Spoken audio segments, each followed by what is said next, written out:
আর সেজন্য আমরা আজ ঈদ উল ফিতরের সুন্নাহ সমূহ আলোচনা করতে চাই। কিভাবে প্রিয় নবী সাল্লাল্লাহু আলাইহি সাল্লাম ঈদ উল ফিতর উদযাপন করতেন, সাহাবায়ে কেরাম ঈদ উল ফিতরে কী কী আমল করতেন, সেগুলো আমরা পেশ করবো ইনশাআল্লাহ তাআলা। ঈদ উল ফিতরের সুন্নাহ সম্পর্কে বলতে গেলে সর্বাগ্রে যে সুন্নার কথা চলে আসে তা হলো অন্য দিনের তুলনায় ঈদের দিন একটু আগে আগে ঘুম থেকে ওঠা, একটু ভোরে জাগ্রত হওয়া। ফজর নামাজে উপস্থিত হওয়াটা ঈদের নামাজে উপস্থিত হওয়ার চাইতে অনেক বেশি গুরুত্বপূর্ণ। আর সেই সাথে ঈদগাহে একটু আগে আগে যাওয়া, এটি ঈদের দিনের প্রথম সুন্নাহ। দুঃখজনক হলেও সত্য যে আমাদের সমাজে বরং উল্টা চিত্র দেখা যায়। আমরা অন্য দিনের তুলনায় ঈদের দিন একটু দেরিতে ঘুম থেকে উঠে থাকি এবং ফজরের সময় অনেকে উপস্থিত হতে পারেন না। এর কারণ হলো চাঁদ রাতে আমরা দেরিতে ঘুমিয়ে থাকি। এই কালচার পরিবর্তন হওয়া উচিত। প্রথম সুন্নাহ হলো আগে আগে ঘুম থেকে ওঠা অন্য দিনের তুলনায় এবং ঈদগাহে আগে আগে যাওয়া।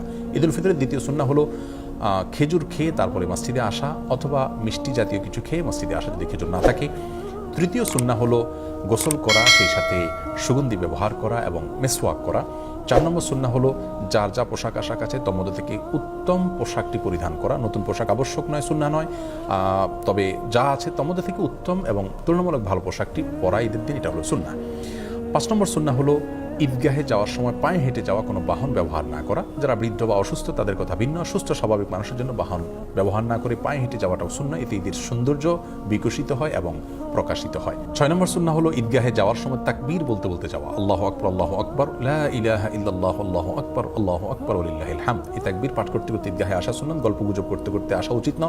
তাকবীর আমাদের মুখে থাকবে এবং আমরা ঈদগাহে যেতে থাকবো। 7 নম্বর সুন্নাহ হলো যেই পথ দিয়ে আমরা ঈদগাহে আসবো, বাসা যাওয়ার সময় অন্য পথ ধরে আমরা যাব। বিকল্প পথ যদি না থাকে তাহলে রাস্তার যে পাশ দিয়ে আমরা এসেছি অন্য পাশ দিয়ে যাওয়ার চেষ্টা করব। 8 নম্বর সুন্নাহ হলো ঈদের দিন হাসি মুখে থাকার চেষ্টা করা যথাসম্ভব। কোনো কারণে মনে দুঃখ থাকলেও যথাসম্ভব হাসি খুশি থাকার চেষ্টা করতে হবে, সবার সাথে আনন্দ ঘনভাবে সময় কাটানোর চেষ্টা করতে হবে। এটা ঈদের গুরুত্বপূর্ণ একটি সুন্নাহ। ঈদের 9 নম্বর সুন্নাহ হলো যথাসম্ভব মসজিদে বা বদ্ধ জায়গায় ঈদের নামাজ না পড়ে উন্মুক্ত জায়গা বা মাঠে ময়দানে ঈদের নামাজ পড়া উচিত এবং উত্তম সুন্নাহ। এতে ঈদের আনন্দ এর মধ্যে পূর্ণতা পায়।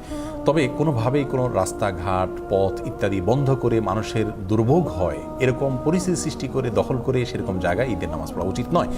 উন্মুক্ত জায়গা যদি পাওয়া যায়, কারোর জায়গা যদি কেউ পারমিশন দেন তাহলে সেই জায়গাতে হতে পারে, অথবা শহর অঞ্চলে যদি সেরকম কোনো জায়গা না থাকে তাহলে মসজিদেও ঈদের নামাজ হতে পারে। ঈদের 10 নম্বর এবং সর্বশেষ সুন্নাহ হলো একে অন্যকে শুভেচ্ছা জানানো ঈদ উপলক্ষে। সেটি সাক্ষাৎ হলে হতে পারে, বার্তাযোগে হতে পারে। সাহাবায়ে কেরাম একজনের সাথে অন্যজন সাক্ষাৎ হলে, যোগাযোগ হলে ঈদের দিন তারা শুভেচ্ছা জানাতেন এইভাবে, তাকাব্বালাল্লাহু মিন্না ওয়া মিনকুম সালিহাল আমাল। যার অর্থ হলো গোটা রমজান ব্যাপী আপনি এবং আমি যে সমস্ত নেকামল করেছি আল্লাহ তাআলা আমাদের উভয়ের নেকামলগুলোকে কবুল করে নিন। এই দোয়াটাকে সংক্ষেপে এভাবে বলা যেতে পারে, তাকাব্বালাল্লাহু মিন্না ওয়া মিনকুম, তাকাব্বালাল্লাহু মিন্না ওয়া মিনকুম। এভাবে আমরা একে অন্যকে ঈদের শুভেচ্ছা জানাবো। এটাকে বাংলায় আমরা বলতে পারি, আপনার এবং আমার সমস্ত নেকামলগুলো আল্লাহ তাআলা কবুল করুন। এই দোয়ামূলক শুভেচ্ছা ঈদ উপলক্ষে, ঈদ উল ফিতর উপলক্ষে আমরা একে অন্যকে পেশ করব। সেই সাথে ঈদ মুবারক যেটা আমরা বলে থাকি আমাদের সমাজে, সেটি বললেও কোনো অসুবিধা নেই। ঈদ মুবারকের অর্থ ভালো, অর্থাৎ আপনার ঈদ বরকতময় হোক। কিন্তু সুন্নাহ হলো সেটি যেটি সাহাবায়ে কেরাম থেকে বর্ণিত হয়েছে। আমরা দুটিকে সংযোগ করে বলতে পারি, কোনো অসুবিধা নেই। অবশ্যই সাহাবায়ে কেরামের শুভেচ্ছাটা আমরা ভুলব না। হাদিসে বর্ণিত শুভেচ্ছাটা আমরা একে অন্যকে জ্ঞাপন করব, তাকাব্বালাল্লাহু মিন্না ওয়া মিনকুম।